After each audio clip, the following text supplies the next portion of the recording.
Witness, సాక్ష్యంగా తండ్రి, కుమార, పరిశుద్ధాత్మలు సాక్ష్యంగా ఉంటే ఎవరికి సాక్ష్యంగా ఉన్నారు? ఏమండి? సందర్భం ఇప్పుడు చూడండి. ఎప్పుడు కూడా భావం తెలియాలి. భావం తెలుసుకోకపోతే, ముందు వెనక చదవకపోతే, ఎవరి కోసం, ఎందుకోసం, ఎవరంటున్నారు, ఇవి తెలియకపోబట్టే క్రైస్తవ్యాన్ని ఈరోజు కుక్కలు చింపిన విస్తర చేశారు ఈ దౌర్భాగ్యులైన వాళ్ళు. ఓకే, కమాన్, ఇప్పుడు చదవండి. మొదటి యోహాను పత్రికలో కొంచెం ముందుకు వెళుతున్నాం. మొదటి నుంచి స్పీడ్గా చదువుతాం, చూడండి, అర్థం చేసుకోవాలి. మొదటి వచనం నుంచి 5వ అధ్యాయం మొదటి వచనం. యేసే క్రీస్తు అయి ఉన్నాడని నమ్ము ప్రతివాడు దేవుని మూలముగా పుట్టి ఉన్నాడు. యేసే రాజు అని ఒప్పుకోవాలి.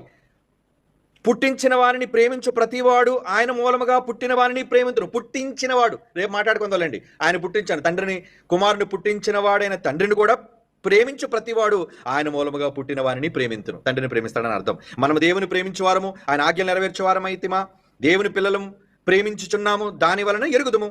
మనం ఆయన ఆజ్ఞలు గైకొనుటయే దేవుని ప్రేమించుట, ఆయన ఆజ్ఞలు భారమైనవి కాదు.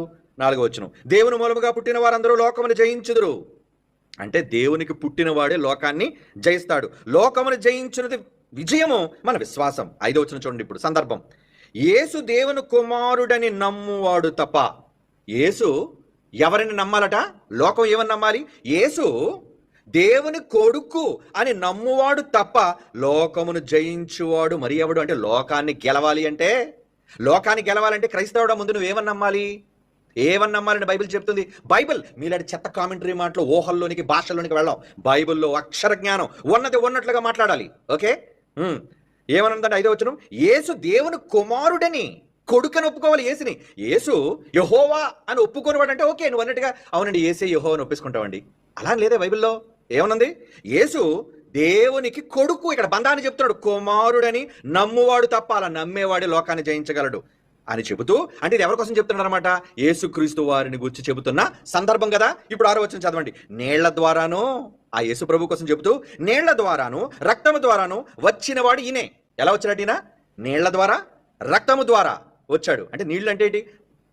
యోహాను గారి బాప్తిస్మం ఇచ్చినప్పుడు నీళ్లలో దిగాడే నీళ్లు. అలాగే ఆయన కారిన రక్తం, ఆయన శరీరంలో ఉన్న రక్తం సాక్ష్యం, విట్నెస్. ఏమండి ఈరోజు రక్తం విట్నెస్ కాదా? ఎక్కడైనా ప్రమాదకరమైన జరిగిన స్థలంలో, హత్య జరిగిన స్థలంలో ఏమండి DNA రక్తమైనా సరే అదొక విట్నెస్. అలా ఇక్కడ ఏమంటున్నాడు చూడండి. రక్తము ద్వారాను నీళ్ల ద్వారాను వచ్చినవాడు ఈయనే. ఎవరి కోసం చెప్తున్నాడు ఇక్కడ? యేసుక్రీస్తు వారి కోసం. అవునా? అనగా యేసుక్రీస్తే, మళ్ళీ కన్ఫర్మ్ చేశాడు చూడండి. అనగా యేసుక్రీస్తే. ఈయన నీళ్లతోనూ మాత్రమే కాక నీళ్లతోనూ రక్తముతోనూ వచ్చినట్టు. ఇప్పుడు ఎవరి కోసం చెప్తున్నారు? నీళ్లతోనూ రక్తంతో వచ్చింది ఎవరు? యేసు ప్రభు. అంటే సందర్భం అంతా కూడా యేసు ప్రభుకు సాక్ష్యంగా నీళ్లు ఉన్నాయి, యేసు ప్రభుకు సాక్ష్యంగా ఆయన శరీరంలో ఉన్న రక్తం కూడా ఉంది. ఆత్మ సత్యము కనుక సాక్ష్యం ఇచ్చేవాడు కూడా ఆత్మ. ఎవరు? పరిశుద్ధాత్ముడు.